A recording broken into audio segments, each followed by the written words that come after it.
우리 대한 국민들이야말로 노벨 평화상을 수상할 충분한 자격이 있다고 확신합니다. 만약 대한민국이 민주주의를 살리고 평화를 회복하며 온 세계에 민주주의의 위대함을 알린 공로로 노벨 평화상을 받는다면 갈등과 분열로 흔들리는 모든 국가들에게 크나큰 전환점이 될 것입니다.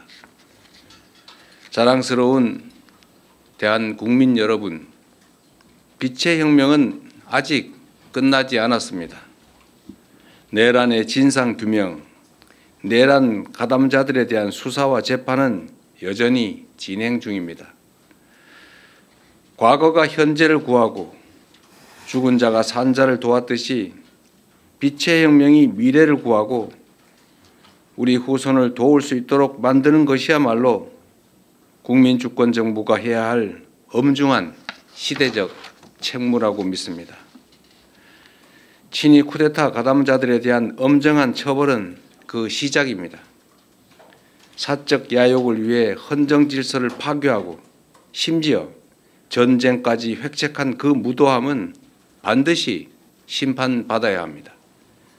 다시는 쿠데타를 꿈조차 꿀 수 없는 나라, 누구도 국민 주권의 빛을 위협할 수 없는 나라를 만들기 위해서라도 정의로운 통합은 필수입니다.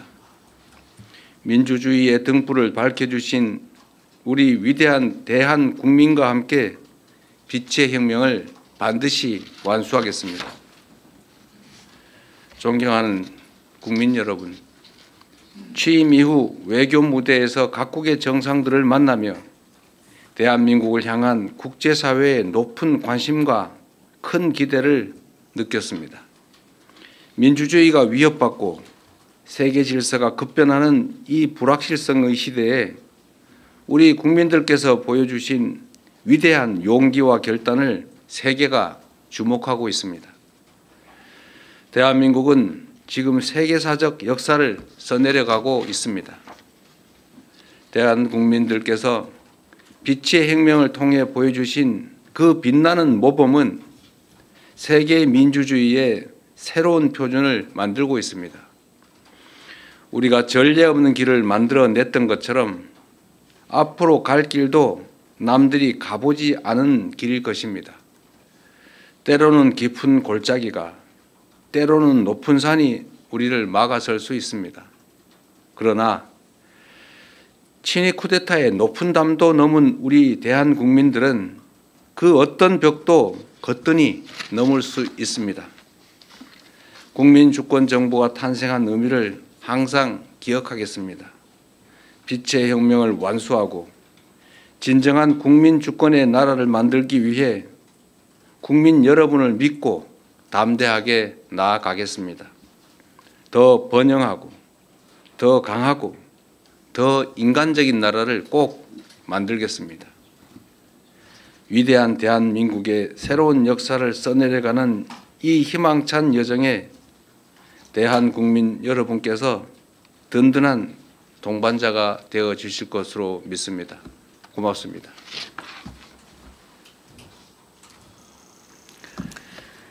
네, 이어서 언론인 여러분의 질문에 대통령께서 직접 답을 해드리겠습니다. 질문은 가급적 오늘 특별 성명과 관련된 내용이면 좋겠습니다. 손 들어주시면 제일 먼저 손 들어주신 네, 이상호 기자님. 네.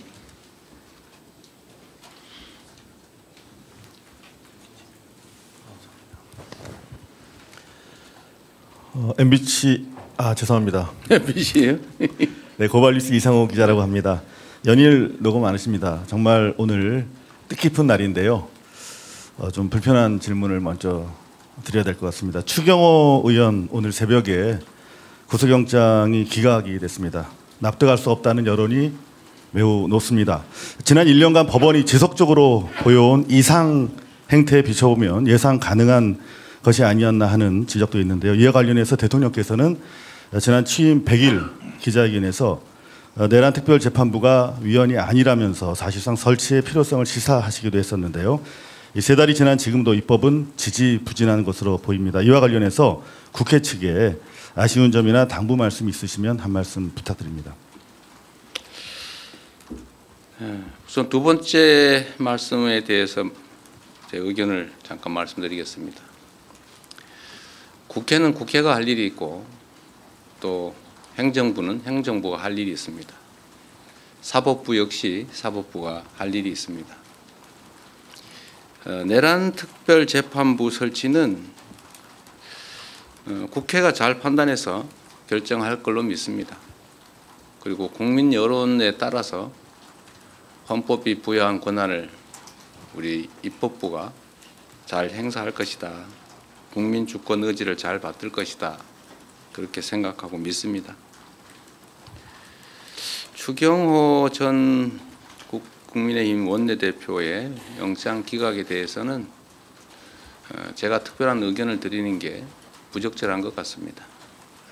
역시 우리 국민들께서 상식과 또 원칙에 따라서 판단하실 것이고 또 그 결과도 결국은 상식과 법률에 맞춰서 날 것이다 이렇게 믿습니다. 그 이상호 기자님은 MBC라고 여전히 생각하고 있는 정체성이 있군요. 네. 돌아가고 싶으신가? 네. 두 번째 먼저 손을 또 재빨리 들어주신 우리 송정호 기자님. 네. 네, 서울경제 송정호 기자입니다. 오늘 성명 중에 인상적이었던 부분이 민주주의 위기를 극복한 대한 국민들에게 노벨 평화상을 수상할 자격이 충분한 자격이 있다 이런 말씀을 하셨습니다. 이게 국민 노고에 대한 어떤 치하의 의미가 아니라 실제로 이제 올해 우리 국민들을 평화상에 추천할 어떤 절차를 밟으실지가 궁금합니다. 저 개인적인 생각을 말씀드릴 수는 있겠습니다만 그것보다는 저는 그런 의견을 가지고 있는데 이건 역시도 우리 국민들의 의사가 중요하지 않겠냐 그렇게 생각합니다. 더군다나 노벨상이라고 하는 게 뭐 정부가 수여하는 것도 아니고 다른 나라에서 그것도 객관적인 기구의 심의에 의해서 결정하는데 역시 세계 시민들의 그런 의사도 중요하지 않을까 생각합니다. 오늘 제가 이 말씀을 드린 걸 계기로 타당성 여부 또 현실 가능성 이런 것들에 대한 논의가 되면 좋겠다는 생각이 드네요. 자격은 언제나 생각하는 것처럼 가장 잘 맞는다 이렇게 생각됩니다. 만약에 이 계엄이 그야말로 그들 입장에서 성공했더라면 엄청난 폭력적인 결과가 났을 것이고 가장 비평화적인 일이 벌어졌겠지요. 그리고 이 계엄을 우리 국민들이 나서서 맨손으로 또 아름답게 막아냄으로써 그야말로 평화를 지켜냈고 또 이게 대한민국의 일만이 아니라 전 세계 시민들에게 또 전 세계에 큰 전범이 될 수 있다는 생각이 듭니다. 세계 모든 민주 시민들에게 커다란 희망을 주지 않았을까 그런 생각을 합니다. 네, 이번에 이렇게 좀 넘어와 보겠습니다. 우리 박지원 기자님. 네, 안녕하세요. 저는 코리아타임즈의 박지원 기자입니다. 저는 그 국민 주권의 날을 지정한다는 것에 대해서 뭐 어떻게 매년 어떤 식으로 어떤 취지로 기념하고 싶으신지 좀 더 구체적인 의견 여쭤보고 싶습니다. 우리 대한민국은 불의의 저항에서 국민들이 나라를 제대로 세웠던 많은 역사적 경험을 가지고 있습니다. 성공했을 때도 있었고 실패했을 때도 있었고 그 성공이 장시간 지연됐을 때도 있죠. 국민들이 가장 아름답게 또 평화롭게 정의롭게 법적 절차에 따라서 승리한 경험이라고 하는 게 그리 흔치는 않습니다. 그래서 역사적 경험으로 우리 후대들조차 영원히 기억하고 또 체험할 수 있도록 이날을 빛의 혁명이 시작된 날로 국민 주권이 진정으로 실현된 날로 기념일로 정하고 법정 공휴일로 정해서 우리 국민들이 최소한 1년에 한 번쯤은 생활 속에서 이 날을 회상하고 또 다짐할 수 있게 하는 게 중요하다고 생각합니다. 충분히 그럴 가치가 있다고 생각하고 역시 행정부 일방으로 정할 수는 없는 일이고 결국 국회 입법 과정을 거쳐야 되는데 그 과정에서 많은 논쟁들이 벌어지겠지요. 그리고 결국 최종적으로는 국민들의 의사에 따라서 가부가 결정되지 않을까 생각합니다. 네. 여기 이원광 기자님 열심히 손 주셔서 네. 예, 대통령 머니투데이 이영광 기자입니다. 지난 1년 동안 국민들과 정말 고생 많으셨다는 말씀 꼭 드리고 싶고요. 어제 대통령님께서 벌써 1년이라고 말씀 주셨는데 국민들도 이렇게 길어질 줄 몰랐다. 계엄 극복 과정이 너무 더디다. 이렇게 말씀하는 분도 계시고 또 일각에서는 사실 너무 필요하다. 이렇게 하시는 분들도 계십니다. 지난 계엄 극복 과정에 대한 대통령님의 평가랄까요? 좀 말씀을 부탁드리고요.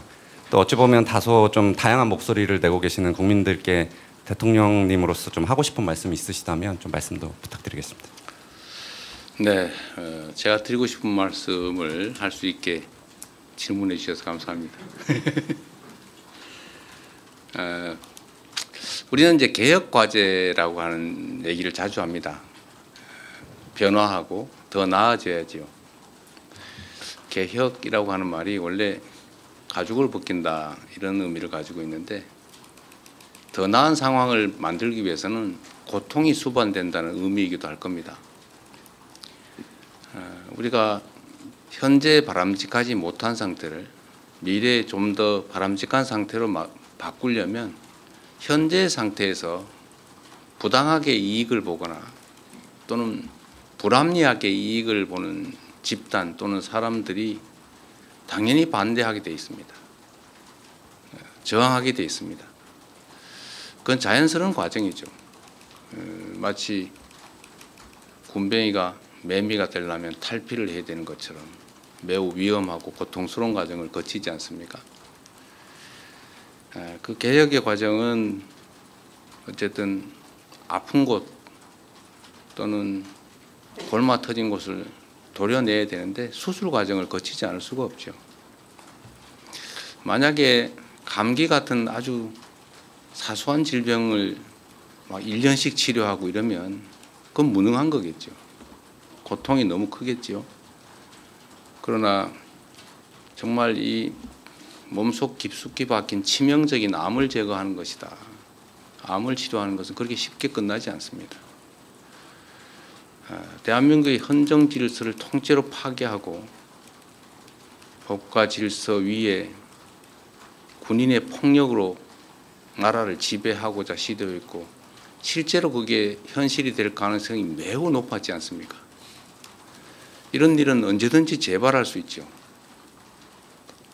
그래서 이 나라의 근본에 관한 이 문제는 철저하게 진상규명을 하고 상응하는 책임을 묻고 또 재발 방지를 위한 합당한 대책을 반드시 세워야 됩니다. 여러분도 한번 생각을 해보십시오. 12월 3일 밤에 이 수없이 많은 우연들이 겹쳐서 계엄을 저지했습니다. 그리고 결국 계엄 수계의 퇴진 그리고 새로운 정부를 만들어냈는데 이 과정에서 정말 그 우연스러워 보이던 단 한 가지만 뒤틀어졌더라도 계엄이 성공했을 가능성이 높습니다. 한 가지만 예를 든다면 혹여 국회로 향하는 헬기를 조기에 상공 진입을 허용했다면 결과는 바뀌었겠죠. 파견된 계엄군 중에 누구 단 한 사람이라도 개머리판이라도 휘둘렀다면 실탄이라도 지급했다면 이 단 한 가지들의 우연히 비껴나가기만 했어도 결국은 대한민국은 지옥으로 떨어졌겠죠.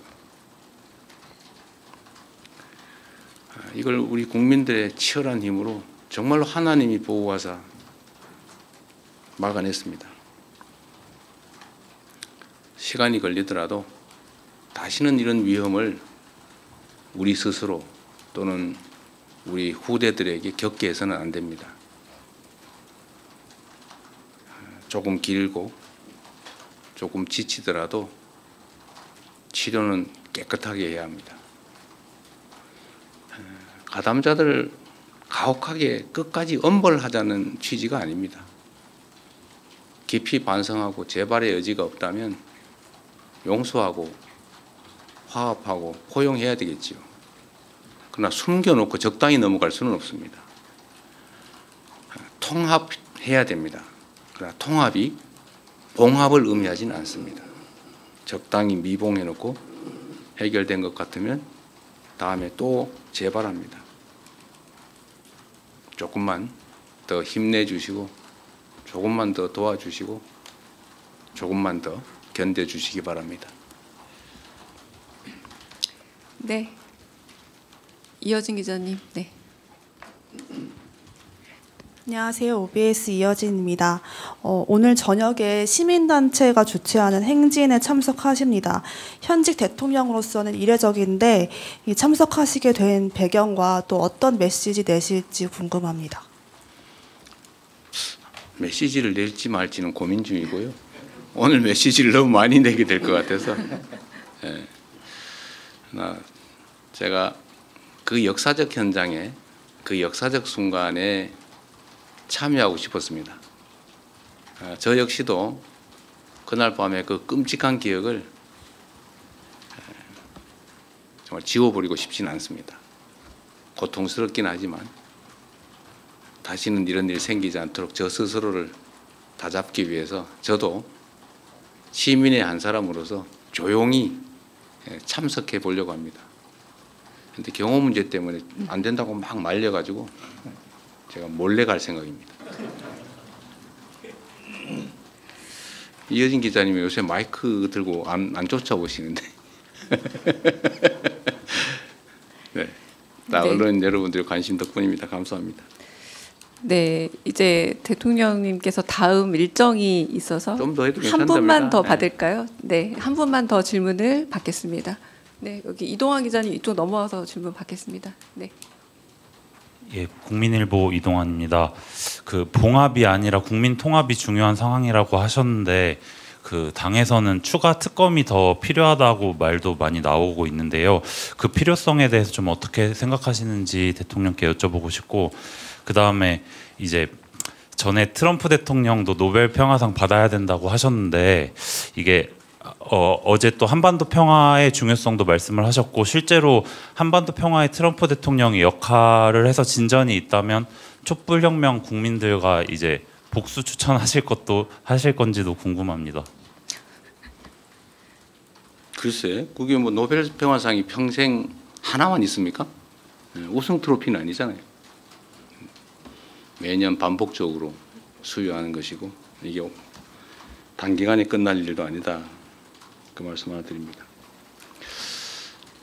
추가 특검 문제는 국회가 적절히 잘 판단할 거라고 생각합니다. 분명한 것은 지금 현재도 밝혀지지 않는 것들이 너무 많아 보입니다.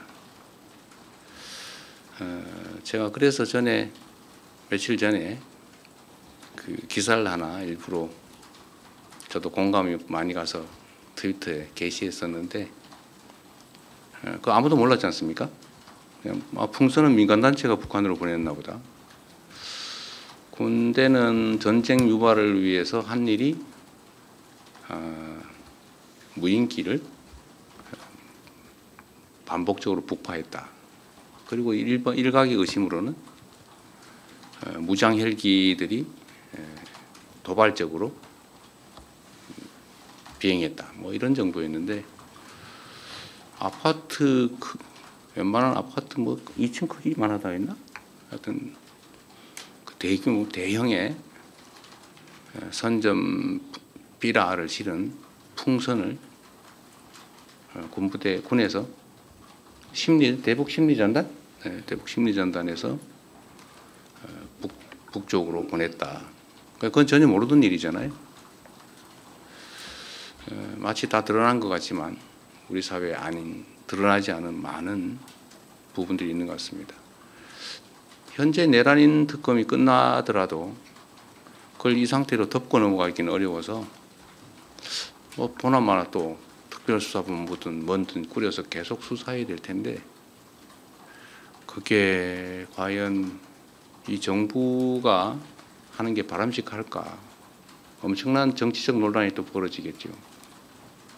수술을 깔끔하게 빨리 잘 끝내야 되는데 수술 때문에 더 큰 고통을 겪지 않을까? 그렇다고 또 안 할 수도 없고 그런 복잡한 생각이 있습니다. 이런 문제까지도 아마 국회가 고려하고 있지 않을까 생각하는데 국회를 믿고 일단은 기다려 보겠습니다. 그리고 좀 더 하시라고 하십시오. 제가 40분에 출발하면 된다더라고요. 네. 네, 그럼 저는 허락을 득하였으니 조금 더 질문을 받겠습니다. 거의 네, 다 끝나가는 것 같습니다. 네, 아까 송수석 기자 계속 손 드셔가지고 송수석 기자 먼저. 네. 네. 아 죄송해요. 제가 지금 안경 안 써서 제가 조금 네 성함을 헷갈렸습니다. 죄송합니다. 네. 네, 대통령님 연합뉴스 황윤기 기자입니다. 그 성명에서 말씀하신 것 중에 정의로운 통합이라는 단어가 눈에 띄었는데요. 그 야당에서는 뭐 윤석열 전 대통령에 대해서 다양한 의견들이 나오고 내부 갈등도 있는 상황인데 대통령께서 생각하시는 정의로운 통합의 범위는 어디까지인지 그리고 앞으로 좀 어떻게 실천해 나가실 계획인지 여쭙습니다. 제가 자주 말씀드렸지만 대통령의 역할은 제1이 국민 통합입니다. 제가 빈말로 드리는 말씀이 아니라 제가 특정 정파를 대표해서 대통령이 됐지만 대통령이 되는 순간부터는 대한민국 국민 모두를 대표합니다. 또 기본적으로 국가 구성원들 사이에 이해 충돌, 갈등이 있게 마련인데 이 충돌과 갈등을 조정하고 하나를 향해 나아갈 수 있게 하는 게 대통령의 가장 큰 역할입니다. 그 역할을, 그 책임을 잊지 않고 있습니다. 그런데 이 통합을 악용하는 경우가 많습니다. 전에도 제가 예를 들었지만 100개를 훔치던 도둑한테 통합의 명분으로 한 50개씩만 훔쳐라. 같이 가자. 좀 덜 훔쳐라. 반만 훔쳐라. 앞으로 갈취를 반만 해라. 응? 자릿세 반만 뜯어라. 이렇게 하는 게 통합은 아니죠. 그러나 또 그들 역시도 우리 구성원들이기 때문에 교화하고 또 제재하고 함께 가야죠. 제가 말씀드리는 정의로운 통합이란 정의와 상식에 기반한 법률과 또 도덕에 기반한 모두가 동의할 수 있는 구성원들이 함께 가는 것입니다. 근데 이 통합을 자꾸 악용해가지고 우리의 악행을 반은 용납해 줘야 되지 않냐. 일단 벌어진 일인데 다 덮고 가야지. 앞으로 우리가 뒤에서 하는 거는 그때 가서 또 따지고 이런 경우가 있습니다. 이건 통합이 아니죠. 아까 말씀드린 봉합입니다. 그래서 제가 정의로운 통합이란 봉합 아닌 통합을 말하는 것이다. 국민 눈높이에 맞는 국민이 동의할 수 있는 그런 공통의 지향점을 가지고 수용할 수 있는 범위 내에서 함께 가자. 그런 뜻입니다. 자꾸 악용하는 경우가 많아요. 그 좋은 말은 자꾸 악용하는 경우가 있는데 이 정의라는 단어가 참 오염이 많이 됐습니다. 요즘은 그 오염이 조금은 거치고 있는 것 같아요. 그래서 제가 정의로운이라는 표현을 썼는데 여러분 다 아시겠지만 가장 부정의한 자가 가장 정의라는 말을 많이 썼습니다. 전두환이죠. 정의사회 구현. 자신이 가장 부정의했는데 국민들에게 정의사회를 외쳤습니다. 그래서 사람들이 정의를 하고 하니까 그 정의가 아닌가 보다라고 해서 단어가 오염됐죠. 통합도 마찬가지입니다. 통합은 원래 그런 뜻이 아니죠. 제대로 된 통합을 하자 그런 의미입니다. 네.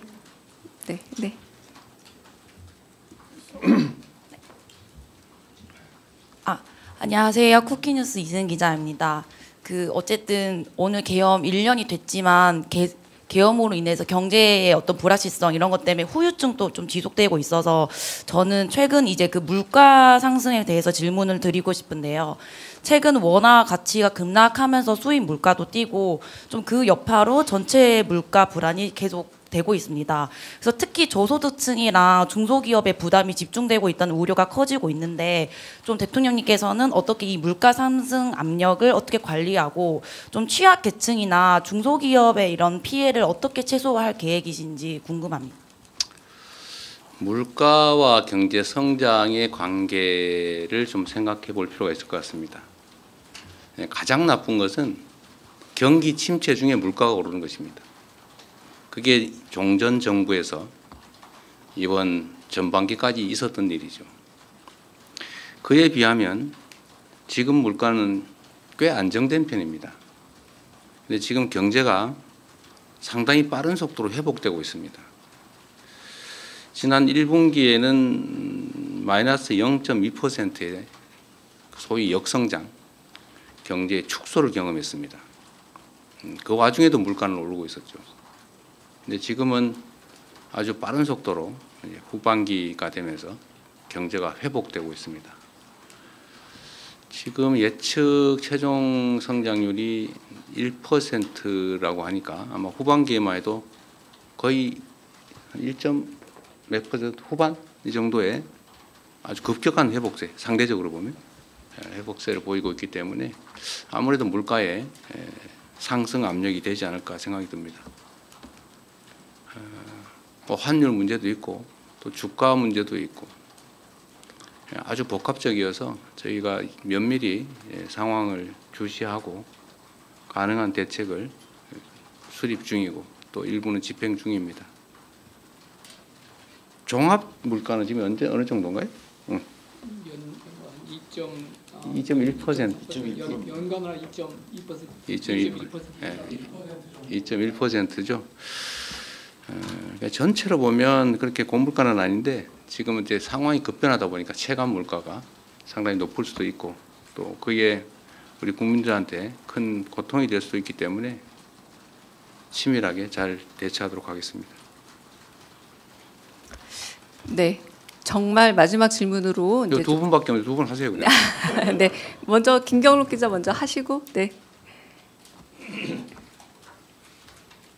네, 대통령님 뉴시스 김경록입니다. 공교롭게도 오늘이 취임 6개월 되시는 시점입니다. 인수위 없이 출범한 정부여서 회복과 정상화를 자주 언급하셨고 오늘 내란 청산 의지를 밝히신 것도 그 맥락으로 읽히는데요. 물론 과거 잘못을 바로잡는 것도 중요하지만 현실과 미래의 국정을 설계해야 하는 것도 정부의 책무이기도 해서 앞으로 6개월은 어떤 방향성으로 국정을 이끌어갈 계획이신지 한 말씀 부탁드립니다. 우선 이 말씀을 드리기 전에 버뜩 생각나서 그런데 어제 밤에 국민의힘 야당 측에서 예산안을 합의 처리해 주신 점에 대해서 감사드립니다. 그게 정치의 일면이 아닐까 싶습니다. 치열하게 싸우더라도 또 할 일은 한다. 아주 모범적인 모습을 보여줬다는 점에서 감사드립니다. 지난 6개월은 정말 어떻게 지나가는지 모를 정도로 정신없이 보냈던 것 같습니다. 그리고 지난 시기는 아무래도 회복에 중점이 주어졌다고 생각이 됩니다. 물론 동시에 미래를 향한 성장과 도약도 많이 준비했습니다.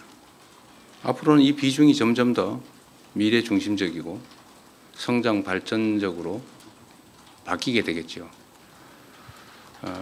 그러나 과거 청산 또는 비정상의 회복 이 부분도 매우 중요한 일이어서 계속해 나가야 되지 않을까 싶은데 다만 비중은 계속 좀 미래지향적으로 바꿔 나갈 생각이고 또 그렇게 해야 된다고 생각합니다. 그래서 우리 언론 여러분뿐만 아니라 우리 국민 여러분께서 또 어려운 국민에서 인내하고 잘 견뎌주신 덕에 6개월 동안 예상 밖의 성과들을 낸 것 같습니다. 제 예상으로는 경제 분야 회복이 상당히 더딜 것 같아서 걱정이었는데 생각보다는 빠르게 전환이 되고 있는 것 같습니다. 성장률도 그렇고 자본시장도 그렇고 또 각종 심리 지수도 그렇습니다. 그러나 시간이 좀 필요하겠죠. 다 됐죠? 네. 마지막 딱 한 분 저희 MBN 손주영 기자 질문 마지막으로 진짜 이동 시간이 있어서 정리하겠습니다. 네. 네, 대통령님 질문 기회 주셔서 감사합니다. 조금 전에 말씀하셨을 때 몸속 깊숙이 박힌 암 제거를 하는데 시간이 굉장히 오래 걸린다라고 말씀을 주셨는데요. 특별 성명에서 말씀하신 이 친위 쿠데타 가담자 심판 말씀하시는 걸로 이해를 했습니다. 물론 뭐 계획대로 되지는 않겠지만 이 앞서 민주정부 적폐청산 작업이 너무 길었다라고 말씀하셨던 게 기억이 나서 질문을 드리는데요. 그럼 과연 이 친위 세력에 대한 심판의 마무리 시점은 언제 정도로 목표하고 계신지 일단 하나 여쭙고요. 그리고 앞서 질문이랑 조금 비슷한데 개업 1년이 지나고 나면 이제 올해 이제 새해가 시작이 되는데 새해 이재명 정부가 구상하고 있는 방향성에 대한 키워드나 주제에 대해서 여쭙고 싶고요. 그렇게 잡으신 이유도 궁금합니다. 새해 구상은 새해 하도록 하겠습니다. 한 달쯤 남았어요. 네, 지금도 고민 중이니까 그 결과는 그때 말씀드리겠습니다. 이 내란에 대한 단죄와 과거 청산은 좀 차원이 다르죠. 과거는 이미 끝난 일을 좀 헤집어서 일종의 뭐 아주 나쁘게 얘기하면 파묘 비슷한 느낌을 줄 수도 있는데 이 내란 사태는 현재도 진행 중입니다. 진압 과정이라고 봐야 되겠죠. 이미 지난 일을 파헤치는 게 아니라 현재 진행 중인 사안을 진압 중이다. 그래서 좀 다르게 봐주시면 좋겠다는 생각이 듭니다. 언제 끝나느냐? 끝날 때까지 끝내야죠. 그러나 최대한 빨리 끝날 수 있도록 노력하겠습니다. 그건 뭐 제가 독단적으로 할 수 있는 일은 아니고 독립기구인 특검 또는 뭐 공수처 또는 국회 이쪽 역할이 현재는 더 중요한 것 같습니다. 뭐 아시는 것처럼 제가 수사기관을 구체적으로 지휘하기도 어려운 상황이고 객관적으로도 쉽지 않은 거 여러분도 잘 아시지 않습니까? 최대한 빨리 그리고 엄중하게 명징하게 정리되고 끝나기를 바랍니다. 내란 발생 1주년이기도 하고 또 한편으로는 구체적인 빛의 혁명이 시작된 1주년이기도 합니다. 다 우리 국민들의 정말 성숙한 민주 역량, 시민 의식 그리고 집단 지성으로 이 위기를 기회로 만들고 있습니다. 전 세계가 대한민국 같은 나라에서 친위 쿠데타가 가능한가? 설마 저게 남한이 아니라 북한 아닐까? 이렇게 생각을 했다가 역시 대한민국 이렇게 바뀌었습니다. 전 세계가 2번 놀랐는데 우리가 3번째의 놀라움을 보여줘야죠. 위대한 대한민국, 위대한 국민들과 함께 꼭 만들겠습니다. 고맙습니다. 네, 감사합니다. 이상으로 대국민 특별성명 그리고 기자회견 마치도록 하겠습니다. 네, 대통령께서 자리를 이석하시고요. 오늘 참석해 주신 기자분들께 다시 한번 감사드립니다. 감사드립니다.